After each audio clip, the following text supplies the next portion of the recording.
तुम्हाला काय करायचं आहे की 6a गुणाकारामध्ये 8 बरोबर हे एवढं उत्तर आलेलं आहे BC4 यांच्या किमती सांगायच्यात. म्हणजे काय करायचंय 6 आणि a च्या जागेवर काहीतरी हा यापैकी ऑप्शन मधल्यापैकी काहीतरी अंक आहे आणि त्या दोन्हीला 8 ने गुणलं की एवढं उत्तर आलं पाहिजे. शेवटी 4 आहे.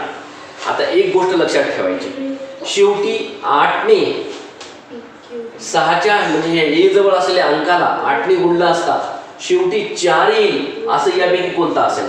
पहा 8 ने 0 ला गुणलं तर 8 0 0 यायले. इथं तर शेवटी 4 आहे, आपल्याला 0 पाहिजे नाही.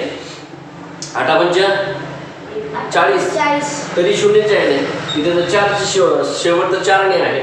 पुन्हा 8 त्रिक 24 म्हणजे 2 वर 4 24 हे पाहे असं 4 यायले शेवटून.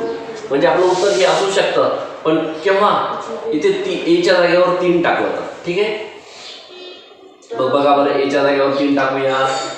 मग 6 3 × 8 8 त्रिक 24 ला 4 8 4 2 8 सका 48 48 है ना. 48 48 49 50 उत्तराला 50. मग पहा a च्या जागेवर किती टाकले आपण 3. a च्या जागेवर टाका 3. b च्या जागेवर किती टाकायचे ते पहा. b ची जागा इथे आहे म्हणजे 5 आणि 0 म्हणजे ही c ची जागा आहे इथं c.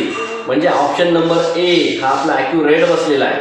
कळलं का, असं समजून घ्यायचं. आणि हे आपण इथे जे उत्तर केलेलं असं गुणाकार, ते गुणाकार आपण इथे करायचं. पहा 6 आणि a च्या जागेवर आहे 3 टाका आणि 8 ने गुणा. 8 त्रिक 24 ला 4 8 4 2 8 6 48 49 50.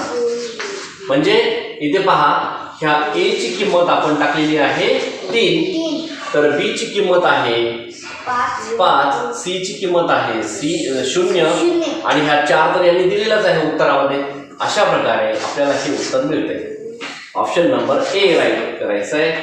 आणि इथे a ची किंमत बरोबर किती आहे 3, b ची किंमत बरोबर किती आहे 5, तर c ची किंमत बरोबर किती आहे 0. अशा प्रकारे तुम्ही हे उत्तर तुमचं मिळालेलं आहे. लिहून घ्या फटाफट.